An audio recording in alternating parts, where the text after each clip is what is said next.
안녕하세요. 저는 고려대학교 구로병원 호흡기내과에서 현재 폐암 환자를 치료하고 있는 이승용이라고 합니다.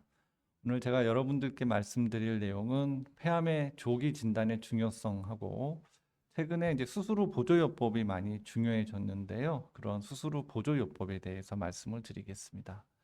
오늘 말씀드리는 순서는 일단 뭐 잘 아시겠지만 폐암에 대한 개요에 대해서 말씀을 드리고 폐암의 조기 검진에 갖고 있는 의의라든지 그게 어떻게 진행되고 있는지에 대해서 말씀을 드리고 세 번째는 이제 폐암 과거와 달리 이제 폐암도 이제 많이 완치를 볼 수 있는 질환이 됐기 때문에 그런 완치를 향한 전략에 대해서 말씀드리고 실제로 제가 봤던 환자 사례를 공유해 드리고 마지막으로 이제 폐암을 예방하기 위한 방법, 그리고 치료 후에 어떤 관리를 해야 되는지에 대한 내용 순서로 오늘 강의를 하도록 하겠습니다.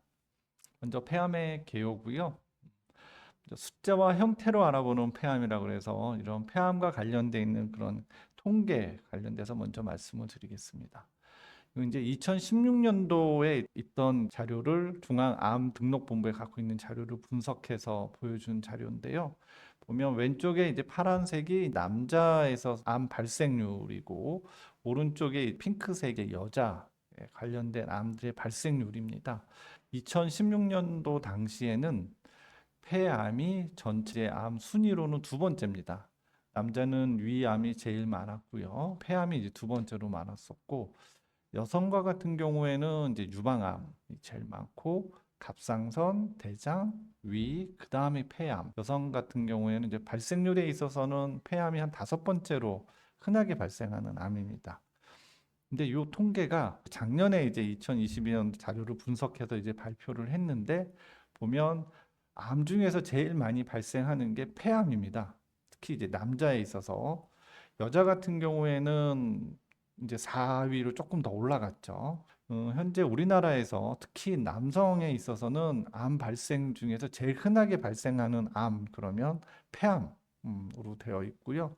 여성 같은 경우에는 유방, 대장, 갑상선 이어서 폐암이 여성에서 이제 흔하게 발생되는 암이기 때문에 폐암이 어느 때보다도 지금 되게 중요하게 주목을 받고 있는데 또 주목을 받고 있는 이유 중에 하나가 폐암과 관련된 사망률 때문에 그렇습니다. 지금 이 연도별로 보시면 폐암 같은 경우는 계속 지속적으로 이제 폐암 사망률이 지금 올라가고 있고 위암 같은 경우에는 점점 떨어지고 있습니다. 요거는 이제 위암 같은 경우 우리나라 이제 내시경이 이제 많이 보편화되면서 조기에 이제 위암이 진단이 되고 조기에 이제 치료가 되니까 위암 같은 경우는 발견이 되더라도 적절히 잘 치료가 돼서 사망률이 감소하고 있는 거고요. 대장암 같은 경우에는 점점 증가하고 있는데 이건 아마 식습관이 이제 서구화가 되면서 과거에 비해서 대장암 환자들이 많이 늘면서 사망률이 점차 증가하고 있습니다. 폐암 같은 경우에는 이제 흡연 인구들이 6, 70년대에는 이제 산업화가 되면서 담배가 보편화되고 또 심지어는 군대에 가면 군대 보급품으로 담배를 주던 시절이었으니까요. 흡연 인구들이 이제 많이 늘어나게 되고 흡연이 이제 영향을 미친 게 최근에 이제 뭐 80년대, 90년대부터 폐암 환자들이 계속 늘게 되면서 사망률이 다른 암의 그런 추종을 불허할 정도로 높습니다. 이러한 폐암과 관련된 사망률은 저희 나라뿐만 아니라 전 세계적으로도 제일 사망률이 높은 암은 현재 폐암으로 되어 있습니다. 국내 폐암 사망 통계를 보시더라도 성별을 보시더라도 남자, 여자 폐암이 전체 암 사망률 중에서 가장 높은 순위를 차지하고 있고요. 그러다 보니까 폐암에 대해서는 적극적으로 지금 치료, 완치를 하려고 많은 노력을 하고 있습니다. 형태학적으로는 이제 폐암은 소세포 폐암하고 비소세포 폐암으로 나눌 수 있습니다. 이제 소세포의 소자는 이제 작을 소자를 쓰는데요. 이제 모양 자체가 작다 그래서 그 소세포 폐암이고 비소세포 폐암은 아닐 비자를 씁니다. 작지 않다. 네, 그래서 비소세포 폐암으로 나누고요. 이 비소세포 폐암은 또 크게 한 세 가지 종류로 나눠질 수 있습니다. 서남, 평평상 비세포암, 그다음에 대세포암. 선암 같은 거는 요 선자가 이제 샘선자를 써요. 그래서 샘암이라고도 저희가 명칭을 하는데요.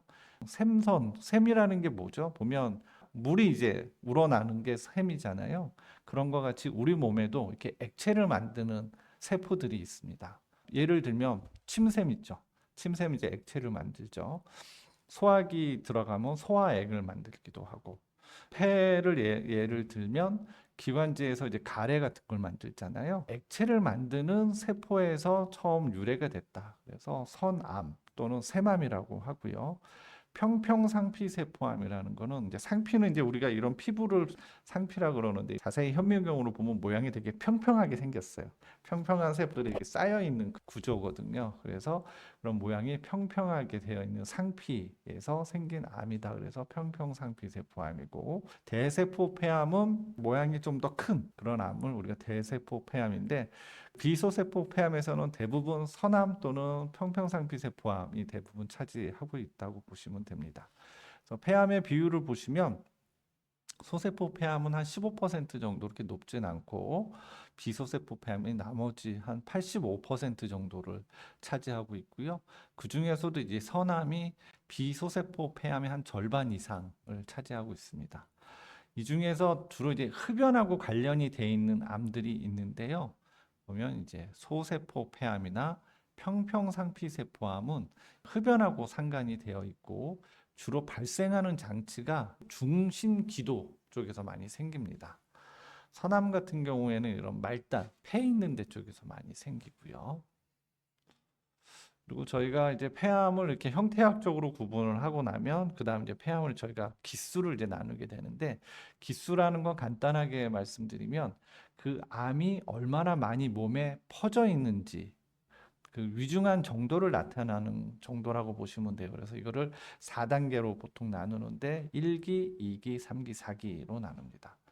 1기 같은 경우는 암 자체에 암이 있는 경우에 저희가 1기라고 하고, 2기 같은 경우에는 암이 좀 점점 커지거나 아니면 그 근처에 있는 임파선 전이가 있으면 2기라고 하고, 3기 같은 경우에는 요 임파선 전이가 조금 암에서 더 멀리 있는 부분까지 전이가 되면 저희가 3기라 그러고, 4기 같은 경우는 이런 임파선 전이를 넘어서 혈행성 전이라 그러죠. 피를 타고 암세포가 온몸으로 퍼지는 단계, 그걸 저희가 4기라고 합니다. 그러니까 4기 그러면 말기로 이렇게 알고 계시는데, 4기가 마지막 단계이긴 하지만 말기보다는 혈행성 전이를 갖고 있는 단계다. 암세포가 피를 타고 온몸에 이제 퍼져 있긴 하지만 온몸으로 퍼져 있기 때문에 치료 자체가 온몸으로 퍼뜨릴 수 있는 그런 치료가 그런 4기에 적합한 치료라고 알고 계시면 되고, 4기가 절대로 말기는 아니다. 네, 그렇게 알고 계셨으면 좋겠습니다. 폐암의 조기 검진에 대해서 말씀을 드리겠는데요. 잘 아마 아실 거예요. 모든 암은 조기에 진단돼서 조기에 치료하면 거의 완치를 바랄 수 있습니다. 여기 이제 빨간색으로 이제 표시한 거가 폐암에 대한 생존율을 나타낸 건데요. 보통 5년 폐암 같은 경우는 전체 1, 2, 3, 4기를 다 합치면 약 5년 상대 생존율이 한 80% 정도 된다고 합니다. 평균 5년 생존율은 한 40.6%가 되고요. 임파선 전이가 있는 경우에는 높게 보면 80%까지도 보기도 하는데, 이게 원격 전이가 되는 경우에는 약 12% 정도밖에 안 돼요. 그래서 암이 점점 기수가 높아지면 높아질수록 이 생존율이 점점 많이 떨어지게 됩니다. 그 얘기는 뭐냐 하면 이 폐암도 조기에 진단하면 거의 완치를 생각할 수 있는 암이다라고 저희가 알 수가 있고요. 그래서 지금 미국에서 과거에 이런 임상 연구를 했습니다. 어떤 임상 연구냐 하면 고위험 폐암 발생군이라고 하는데, 흡연을 많이 하는 30감년 이상의 흡연력이라고 그러는데, 하루에 한 갑씩 꾸준하게 30년을 피면 30감년이 됩니다. 하루에 두 갑씩 핀 사람은 15년 동안 피면 이제 30감년 이상의 흡연력을 갖는데, 그런 사람들이 이제 폐암의 고위험 발생군이 되고요. 특히 연령도 보면 젊은 연령에서는 폐암이 거의 생기지 않습니다. 54세에서 74세 사이의 연령인 사람들을 대상으로 이런 저설량 흉부 CT를 찍으면 저설량 흉부 CT가 갖고 있는 장점은 뭐냐 하면 이렇게 작은 폐암 아주 초기 병변을 CT에서 빨리 잡아낼 수 있다는 장점이 있습니다. 그래서 이런 사람들을 조기에 찾아가지고 조기에 치료를 했더니만 폐암으로 인한 사망률이 한 20% 감소를 했습니다. 이러한 고위험군을 대상으로 2019년부터 약 한 2년에 한 번씩 저설량 흉부 CT를 국가 암 검진에서 촬영을 할 수 있게 지금 하고 있습니다. 본인이 아마 국가 암 검진을 하다 보면 거기에 설문지를 적게 돼 있는데 거기에 흡연력을 적게끔 돼 있습니다. 그래서 나는 담배를 핀다, 안 핀다, 담배를 피면 얼마를 피는지 그런 자료가 다 국가 자료에 이제 들어가게 되면 나이가 54세에서 74세이면서 하루에 한 갑씩 몇 년을 폈어요. 그러면 만약 30년을 폈어요. 적어놓으면 여기에 대상이 되는 거죠. 대상자들한테는 저설량 흉부 CT를 촬영을 할 수 있게 됩니다. 촬영해서 거기 이상이 있으면 거기에 대해 이제 검사를 할 수 있게 돼 있어서 저희 나라도 현재는 폐암 검진을 되게 활발하게 하고 있고요. 그래서 저도 외래를 보다 보면 이런 건강검진 했을 때 결절이 있다라는 환자분들이 아주 많이 요즘에 저를 찾고 있습니다. 폐암이 꼭 그 흡연과 관련돼 있는 거는 아니거든요. 비흡연 폐암도 최근에는 많은 사회적인 문제가 되고 있는데요. 첫 번째로는 비흡연 폐암 중에서도 이제 제일 그 빈도가 높은 것 중에 하나가 이제 간접 흡연입니다. 간접 흡연이라는 거는 이제 본인은 담배를 안 피웠는데 주변 사람들이 이제 담배를 피워서 내가 담배를 피운 것과 같은 효과가 있게 되면서 폐암이 생기게 되는 건데요. 지금은 이런 공공장소에서는 담배를 못 피게 되어 있었는데 불과 10년 전, 20년 전만 하더라도 집에서나 식당에서 담배 피는 게 되게 아무렇지 않게 그냥 보편화된 그런 문화였거든요. 저도 기억에 한 10년 전에 저희 애들을 데리고 식당을 갔었는데 식당 안에서 담배 피는 마주보고 있는 사람이 계속 저희 애는 여기 있었는데 담배 피는 그런 장면이 또 기억이 나고요. 이런 거 같이 이제 간접 흡연, 특히 이제 과거에는 저희 어머님들 같은 세대는 그 남편분들이 방 안에 창문 탁 닫아놓고 담배 피고 재떨이에 담배 버리고 또 피고 버리고 같이 그냥 그 안에서 생활하면서 그 담배 연기를 많이 들여 마셨는데 이제 그런 분들이 이제 간접 흡연의 이제 희생자가 돼서 폐암이 많이 발생을 하고요. 최근 같은 경우에는 이제 환경적인 요인도 되게 중요합니다. 요즘에 미세먼지, 황사 뭐 그런 것들이 큰 환경 문제로 대두되고 있는데 여성분들 같은 경우는 집에서 이제 조리를 하거나 아니면 식당에서 조리하시는 분들 중에서 이제 환기가 잘 안 되는데 거기 그 고기를 굽는다든지 하는 과정에서 올라오는 그 미세 조리 흉이라 그러는데 그런 것들을 계속 장기간 들여 마시게 되면 발암 물질이 될 수가 있고요. 침대에서 라돈 방사선이 나오게 돼서 문제가 되는데 그런 라돈 자체도 이런 폐암, 발암의 원인이 될 수 있습니다. 또 세 번째가 이제 최근에 이제 많이 문제가 되고 있는 건데요. 유전적인 요인입니다. 특히 이제 비흡연 여성분들한테는 이런 유전적인 변화가 있어서 폐암이 많이 생기게 되시는 분들이 있고요. 특히 가족력이 있는 경우에는 1.5배에서 2배 이상 보통 사람들보다도 이런 폐암 발생률이 위험도가 증가하게 됩니다. 본인 직계 가족 중에서 폐암 발생이 있다 그러면 본인도 그와 관련된 국가 검진이나 또는 따로 검진을 자주 받으셔야 됩니다. 동양권에서 특히 이제 여성분들한테 요즘에 그 이런 비흡연 폐암이 많이 발생하고 있고요. 이런 통계적으로도 보시면 1997년도, 2005년도, 2013년도 보시면 점점 비흡연 폐암이 증가하고 있고요. 특히 전체 여성에서 흡연으로 의한 폐암은 한 13%밖에 안 돼요.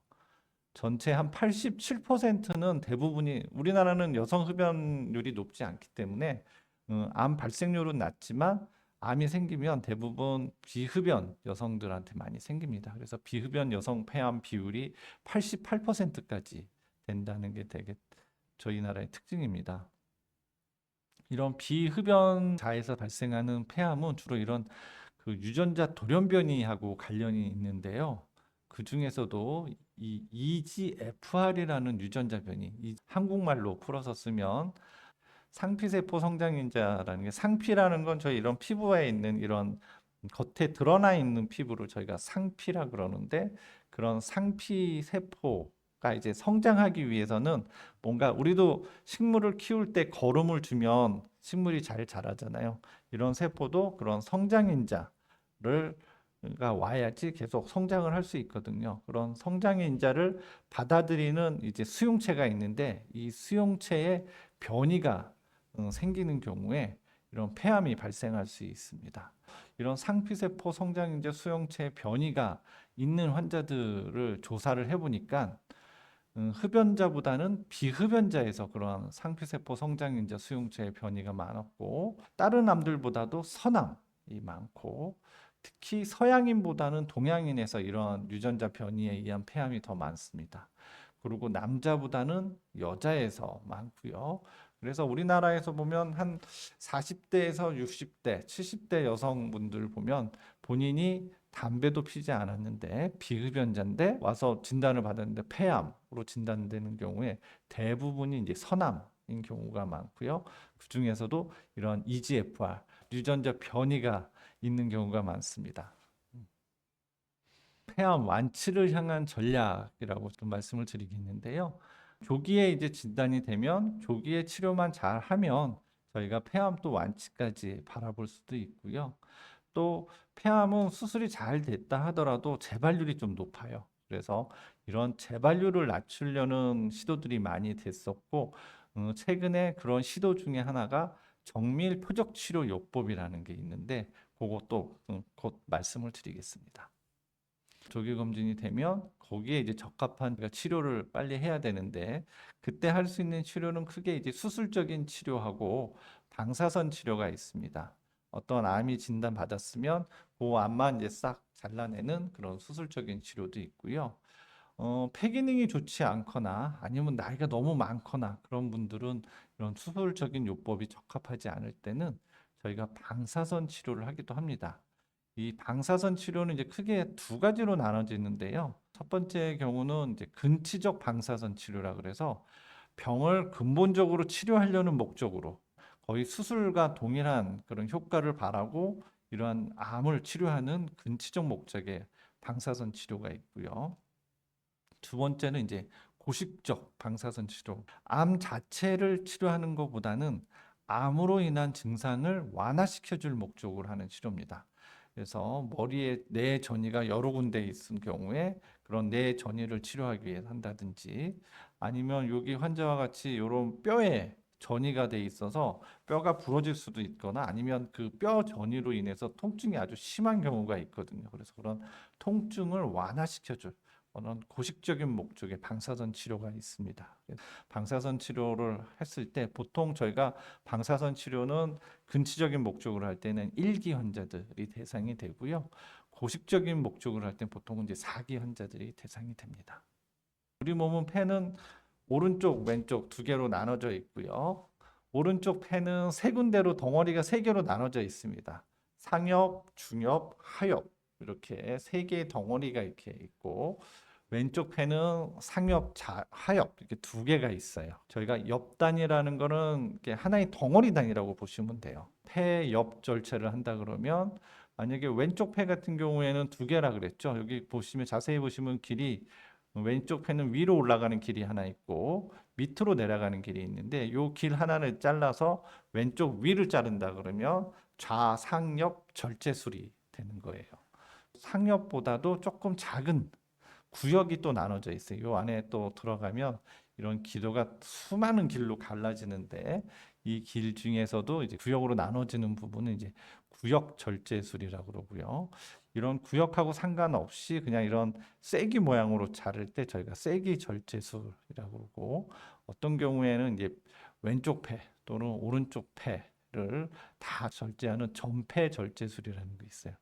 폐 한쪽을 다 잘라내지만 안 할 수는 있는데, 양쪽 다를 다 잘라내면 이제 숨을 쉴 수가 없기 때문에 저희가 전폐라고 그랬어요. 전폐는 폐 전체를 다 드러낸다는 의미가 아니라 왼쪽 또는 오른쪽 폐를 절제를 하는 건데, 과거에는 종종 있었는데 최근에는 워낙 수술 범위도 크고 수술 위에 환자분들이 이제 삶의 질도 많이 떨어지고 폐렴이라든지 이런 게 생겼을 때 많이 위험할 수 있기 때문에 최근에는 자주 그렇게 시행하는 수술은 아닙니다. 그래서 폐암과 관련된 수술 좀 기본적으로 알고 계셔야 될 게, 이러한 폐암의 이제 수술 암의 범위에 따라서 옆으로 자르느냐 아니면 어떤 구역으로 자르냐, 구역보다 좀 더 작은 작은 세기 절제술을 하느냐, 이렇게 나눠집니다. 수술 기법에 대해서 말씀드렸는데, 이런 수술 시기하고 관련된 또 명칭이 있어요. 그래서 첫 번째 명칭이 이제 선행 항암 화학요법이라는 거하고 보조 항암 화학요법이라는 게 있습니다. 선행 항암 화학요법은 항암 치료를 먼저 한다는 거예요. 요 종양이 너무 커서 지금은 완전 절제가 안 될 것 같으면 이런 항암 치료를 먼저 하고 나서 요 종양 크기를 줄인 다음에 그다음에 수술을 하는 게 선행 항암 화학요법이라고 하고요. 보조 항암 화학요법은 이런 수술적인 치료 이후에 혹시 남아있을지 모르는 잔여 종양, 원격 전이가 있을 암세포들을 치료를 보조적으로 한다. 그래서 보조 항암 화학요법이라고 합니다. 이 수술을 하면 그걸로 딱 끝나면 좋겠는데, 수술을 해도 재발하는 경우가 많습니다. 암종에 따라서 재발률은 다른데요. 이런 폐암 같은 경우에는 보통 여기 그림에서도 보시다시피 한 50에서 60%는 재발하는 걸로 돼 있어요. 생각보다 많은 퍼센티지죠. 저희 특히 1기 같은 경우는 해서 한 25% 내지 30% 정도 재발을 하고요. 2기 같은 경우는 거의 50%까지, 3기는 거의 75% 정도까지 재발하는 걸로 돼 있습니다. 5년 안에. 요 3기는 A, B, C로 나누는데 3기 C만 하더라도 거의 재발 확률이 75%가 넘어요. 수술적으로 다 절제하는 것도 되게 중요하지만 수술 이후에 그런 재발률을 관리하는 것도 되게 중요합니다. 암을 치료하는 방법들은 뭐 수술, 방사선 치료도 있고 그런 약물 치료에 대해서 간단하게 말씀을 드리겠는데요. 약물 치료는 이제 크게 세 가지로 나눠질 수 있습니다. 과거에 우리가 흔히 말하는 세포 독성 항암제가 있고요. 두 번째는 아마 표적 치료제 많이 들어봤을 거예요. 세 번째는 이제 면역 항암제라고 해서 이제 이게 제일 최근에 나온 치료약입니다. 우리가 면역 항암제, 뭐 면역 치료제 뭐 옛날부터 많이 있지 않았어요? 물어보시는데, 면역 치료제, 그래서 전반적인 면역을 증강시켜주는 건강 보조식품이 아니고요. 여기서 뭐로 말하는 건 면역 항암제입니다. 암을 죽이는 것 관련된 면역 세포를 활성화시키는 아주 특화되어 있는 치료제를 면역 항암제라고 합니다. 세포 독성 항암 치료제는 되게 독성이 강해요. 그래서 뭐 머리가 빠진다든지 아니면 구내염이 온다든지 설사를 막 쫙쫙 한다든지 아니면 계속 토한다든지 그러한 부작용들이 많아서 보통 항암 치료하면 나 안 할래요. 너무 힘들어요. 했던 과거에 그랬던 약들이 이런 세포 독성 항암 치료고, 근데 요즘에는 많이 좋아졌습니다. 그런 세포 독성 항암 치료라도 그런 부작용을 완화시킬 수 있는 약제들이 같이 개발됐기 때문에 옛날보다는 항암 치료가 훨씬 더 수월해졌다는 거고요. 두 번째는 이제 표적 항암제는 어떠한 특정한 유전자 변이를 표적으로 하는 거라서 세포 독성 항암 치료에 비해서는 그 부작용이 적고요. 그리고 치료가 되게 잘 됩니다. 세 번째는 이런 표적이 없는 사람들은 그동안 이제 거의 세포 독성 항암 치료만 해왔는데, 다행히도 이런 면역 항암제가 개발이 되면서 표적이 없는 폐암 환자분들은 이런 면역 항암제도 잘 듣습니다. 그래서 면역 항암제가 그런 분들한테는 치료가 되고 있고요. 그래서 이런 약물적인 치료가 최근에 이제 개발되면서 이러한 수술은 잘 됐는데 재발하는 그런 환자들을 대상으로 해서 약물 치료를 해서 재발률을 낮추려는 그런 임상 연구들이 많이 진행되고 있습니다. 그래서 표적 치료제에서 그 표적을 제가 좀 전에 말씀드렸는데, 표적이 요즘엔 너무 많아요. 여기 이 그래프에서 보시면 그런 유전자 변이 하나하나에 대해서 다 약이 개발이 돼 있습니다. EGFR이라는 것도 있고 알크라는 것도 있고 렛이라는 것도 있고 뭐 로스라는 거, 비라프 그래서 여러 가지 유전자 변이들이 있는데 그 유전자 변이를 또 표적을 하는 약제들이 여러 개가 또 개발이 되고 있어서 심지어는 뭐 어떤 약이 지금 개발되고 있는지 모르는 경우도 있고요. 그래서 지금 현재 표적 치료제의 전성기라고 할 수 있는데 이런 표적 치료제를 본인한테 잘 맞는 약을 선택을 하면 치료 효과가 되게 좋을 수 있습니다. 표적이 있는 경우에는 표적이 있는 항암제를 먼저 쓰는 게 치료 원칙입니다. 그래서 실제로 이런 알크라는 유전자 변이가 있을 때 알크 유전자 변이를 표적으로 하는 표적 치료제를 사용하는 경우하고 그냥 먼저 세포독성 항 치료를 먼저 했던 경우하고를 비교를 해보면 확실히 표적 치료제를 먼저 썼던 사람들의 이런 생존율이 훨씬 더 좋습니다. 이건 EGFR 돌연 변이도 똑같고요. 그래서 보통 이런 저희가 암으로 진단받으면 진단된 후에 이제 기수 관련된 검사를 한 일주일 정도 하고 나면 또 그 다음 단계에 또 뭔가 검사를 한다고 선생님들이 얘기를 해요. 그게 이러한 표적이 있는지 보는 유전자 검사를 또 합니다. 그래서 이러한 검사를 통해서 어떠한 표적이 있는지 저희가 확인을 하고 그 표적이 있으면 그거를 대상으로 해서 저희가 치료를 합니다.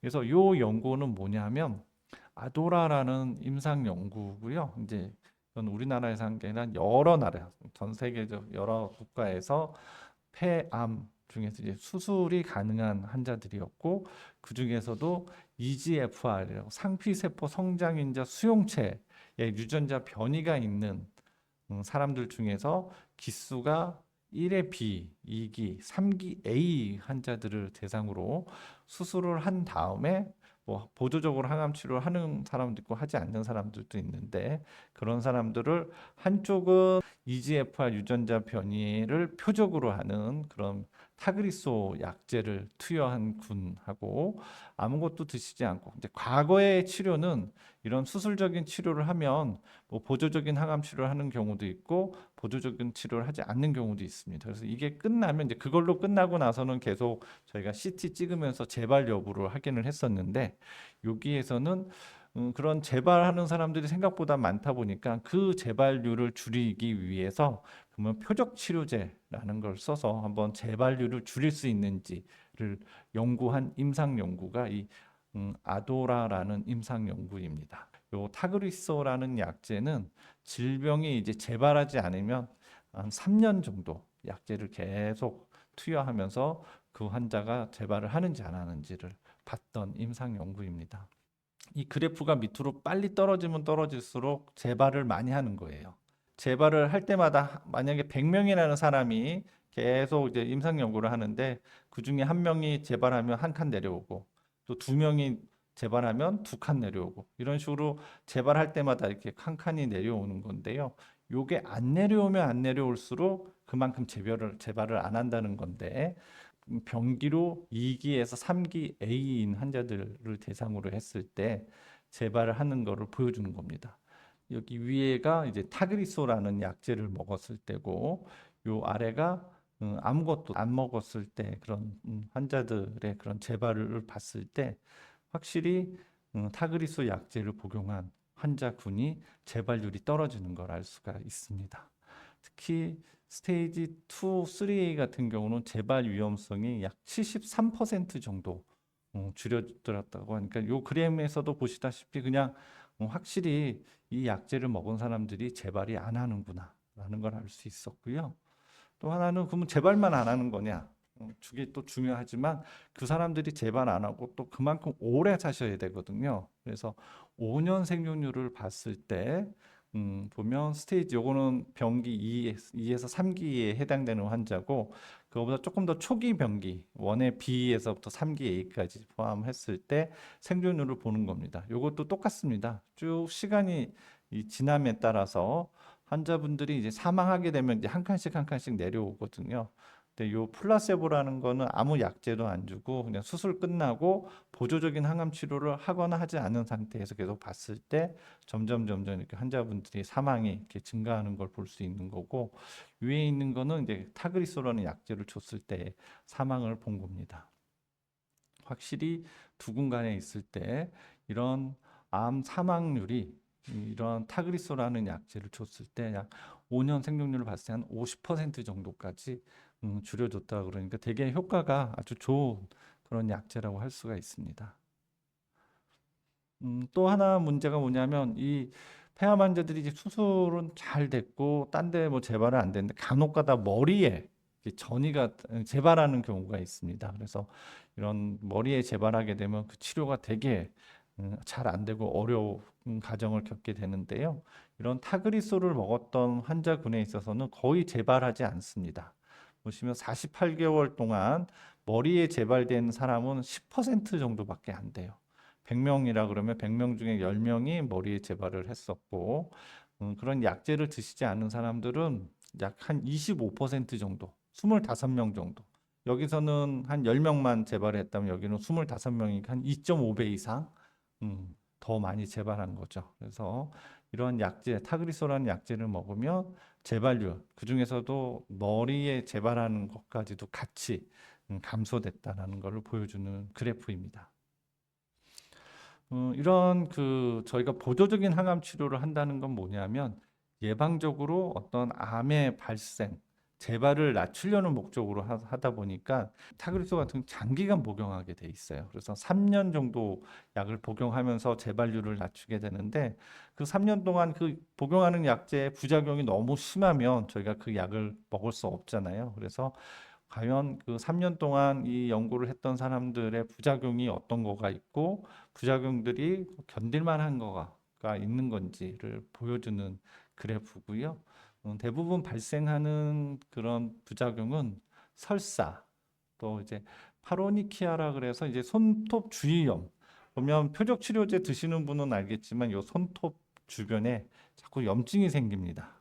그리고 피부가 가렵기도 하고 분해염이 있기도 합니다. 이러한 부작용들이 이제 얼마나 이런 종류의 그런 부작용들이 생기는데 그런 생기는 것들 보면 퍼센테이지는 뭐 드물게는 뭐 10%, 7% 발생하는 것도 있고 설사 같은 경우는 거의 한 뭐 반에서 발생을 하는데 진하게 색깔되어 있는 게 이제 심각한 부작용들인데 그런 심각한 부작용은 5%가 넘어가는 게 없죠.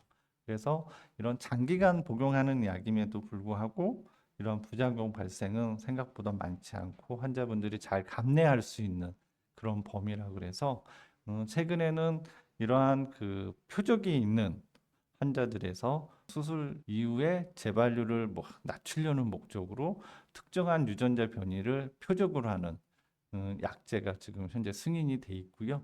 그래서 지금 우리나라에는 두 가지 유전자 변이에 대해서 승인이 돼 있습니다. 첫 번째가 이제 이런 EGFR, 그래서 상피세포 성장인자 수용체에 대한 보조적 항암 치료가 승인이 돼 있고 또 알크라고 아까 잠깐 말씀드렸는데 알크도 치료약이 되게 반응이 좋아서 그 약제도 지금 현재는 수술 후 보조요법으로 지금 승인이 돼 있습니다. 제가 실제로 치료했던 환자를 좀 보여드리겠는데요. 45세 남자였었고요. 이 남자는 아무런 증상이 없었습니다. 그냥 건강검진을 했는데 우연히 폐에 이런 결절이 있다고 그래서 CT를 찍어보니까 실제로 오른쪽 폐 아래쪽에 이러한 종양이 있었고 저희가 펫 CT를 찍어보니까 여기에 종양이 이제 암으로 의심되는 소견이 있었습니다. 거의 뭐 담배를 안 피웠던 환자였었고요. 가족력상으로는 폐암은 아니지만 아버님이 혈액암을 앓았다고 합니다. 그래서 실제로 여기서 저희가 조직 검사를 했었고 조직 검사 해서 폐선암으로 진단이 됐습니다. 폐선암 2기로 진단이 됐었고 다행히 EGFR 유전자 변이가 있었어요. 그래서 요 당시에 저희가 뭐 아까 아도라라는 그런 임상 연구 결과를 바탕으로 해서 그러면 이 환자도 먼저 수술을 하고 나서 그다음에 한번 타그리소 약을 써보면 좋겠다라고 생각을 하고 먼저 저희가 수술을 했습니다. 처음에는 2기였었는데 나중에 실제로 수술하고 보니까 임파선 전이가 동반이 돼서 3기로 좀 더 기수가 올라갔습니다. 그래도 환자는 수술 잘 받고 그 수술에 대해서 3기였기 때문에 저희가 보조적인 세포 독성 항암 치료를 4차례 정도 하고 작년 1월부터 3월까지 보조적으로 항암 치료한 다음에 3월 달에 이제 보조적 세포 독성 항암 치료를 마치고 나서 보조적으로 표적 치료제, 타그리소를 작년 3월부터 복용 중에 있습니다. 이 사진은 최근에 9월 달에 이제 환자분이 제 외래에 와서 찍은 사진이고요. 그 사진상에서도 여기 수술을 해서 오른쪽 폐가 조금 작아진 거 이외에는 따로 재발된 소견도 없었고 CT도 찍었었거든요. 9월 달에. 근데 CT 상으로도 특별히 재발 소견 없고 특히 이제 뼈나 이런 데 전이가 있는지 보기 위해서 저희가 뼈 스캔도 했는데 뼈 스캔 상에서도 정상으로 보였습니다. 23년 12월 폐암 수술 이후에 현재까지는 캔서 프리, 암이 없는 지금 단계로 계속 잘 경과를 보고 있습니다. 그래서 이러한 과거에는 이제 수술적인 치료도 중요했지만 최근에는 이런 수술적인 치료 이후에 이런 재발률을 낮추기 위한 시도들이 많이 되고 있고 특히 이러한 EGFR과 같은 유전자 변이가 있는 환자들에 있어서는 그 EGFR 유전자 변이를 표적으로 하는 이런 타그리소 같은 약제를 사용했을 때 환자의 그 재발률도 낮출 수 있고 재발률이 낮아지다 보니까 그런 생존율도 같이 오래 길게 끌고 갈 수 있는 시대가 됐습니다. 마지막으로 이제 폐암 극복 어떻게 할지 예방과 치료 후 관리에 대해서 간단하게 말씀을 드리겠습니다. 폐암 어떻게 예방해야 돼요? 제일 중요한 게 흡연입니다. 그 CT를 많이 찍다 보니 외래에서 이런 폐 결절이 있는 환자분들이 종종 옵니다. 거의 10분이면 특히 남자 같은 분은 거의 대여섯 분 이상은 담배를 피우고 계시거든요. 그래서 그러면 결절이 크지 않으면 한 뭐 몇 개월 있다가 봅시다 얘기를 하면 환자분이 저한테 물어봐요. 혹시 치료약은 없나요? 그러면 담배를 끊는 게 치료약입니다. 그래서 이런 어떠한 폐에 결절이 있을 때 제일 중요한 치료법은 첫 번째가 이제 담배를 끊는 거고요. 두 번째는 혹시 이제 직업적으로 이런 폐암 발생을 유발할 수 있는 아주 극한 상황에서 근무하시는 분들이 있어요. 그런 경우에는 이런 마스크나 이런 걸 확실히 안전 보호구를 착용을 하라는 거고요. 세 번째는 폐암 가족력이 있어요. 집안에 보면 뭐 아버님이 뭐 폐암이 있다든지 아니면 형이 폐암이 있다든지 그런 가족력이 있는 경우에는 확실히 폐암 발생 위험도가 높기 때문에 그런 경우는 담당 선생님하고 상의해서 정기적으로 이런 폐암 발생 유무를 확인하는 게 좋고요. 이런 뭐 암이 있거나 또는 암이 걱정이 되는 분들이 이제 항상 물어보는 게 식생활은 어떻게 해야 돼요? 라고 질문을 주시는데요. 균형 잡힌 식단을 하시라고 말씀을 드리고요. 뭐 최근에는 뭐 그 암이 그 탄수화물을 먹기 때문에 탄수화물이 있는 음식을 자제하라고 그러는데 꼭 그렇지는 않습니다. 적당한 탄수화물은 본인의 건강에 도움이 되기 때문에 적당한 탄수화물, 단백질을 꼭 섭취를 해야 되고 특히 이런 채소나 과일 안에 비타민 C나 베타카로틴 이런 좋은 물질들이 있어요. 그래서 이런 채소와 과일을 충분히 섭취하는 게 좋고 음주는 보면 WHO에서 그 얘기하는 발암 물질 중에 알코올이 들어가 있습니다. 그래서 과도한 알코올은 본인 건강에 좋지는 않고요. 그다음에 운동. 제 외래 환자나 병실 환자분들한테 운동을 많이 강조를 하는데요. 운동을 자꾸 몸을 움직여야지 대사 활동이 활발해지고 몸에 안 좋은 애들이 몸에서 자꾸 씻겨져 나갈 수 있어요. 그래서 여기에도 있지만 주 5회 하루에 30분 이상 땀이 날 정도로 걷거나 좀 빠른 걸음 하는 정도의 운동량이 되게 좋습니다. 그래서 최근에 어떠한 보고에 의하면 꾸준히 하루에 7,000보 이상 걸었을 때 이런 암 발생이나 다른 심혈관계 관련 질환을 예방할 수 있는 것으로 되어 있거든요. 그래서 요즘에 보면 걷기 운동 많이 하시는데 하루에 뭐 7,000보 아니면 뭐 10,000보 이렇게 꾸준하게 걷는 게 되게 중요하고 비만은 모든 병의 적입니다. 그래서 비만을 관리하시는 관리를 꼭 하셔야 됩니다.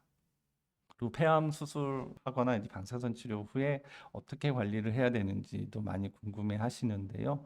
보통 이제 폐암 수술하고 나면 한 1년 정도는 저 같은 경우는 한 3개월 내지 한 4개월 정도 간격으로 계속 CT를 찍으면서 재발 유분을 확인하고요. 2차 년도 같은 경우는 보통 4개월에서 6개월 정도 간격으로 검사를 하고 완치와 관련된 수술이나 방사선 치료 이후에 또 3년 이후부터는 한 6개월 정도, 그래서 마지막 4, 5년 정도 되면 이제 1년에 한 번 정도 정기적으로 검사를 합니다. 그런 건 이제 담당 주치의 선생님과 상의해서 적정한 간격으로 검사를 해서 자기가 암이 재발하는지 유무를 꼭 확인하는 게 필요하고요. 그 다음에 혹시나 지내시다가 이런 증상이 있을 때는 요거는 빨간불이 들어오는 증상들이 있거든요. 그런 대표적인 증상이 이유 없이 두통이 계속 진행이 되는 거예요. 한 보통 일주일 내지 2, 3주 보통 이상 계속 두통이 지속적으로 지속된다든지 어느 부분이 계속 통증이 있다든지 또 특히 이제 객혈을 한다든지 하는 경우에는 빨간불이 들어오는 사인이기 때문에 이런 증상이 있을 때는 빨리 병원에 내원해서 담당 선생님하고 만나서 추가적으로 검사가 필요하면 검사를 하시는 것이 좋습니다. 네, 이상으로 오늘 제가 여러분들에게 말씀드린 내용은 여기까지고요. 고려대학교 구로병원 호흡기내과 폐암센터에서 폐암 환자를 보고 있는 이승용이었습니다. 네, 감사합니다.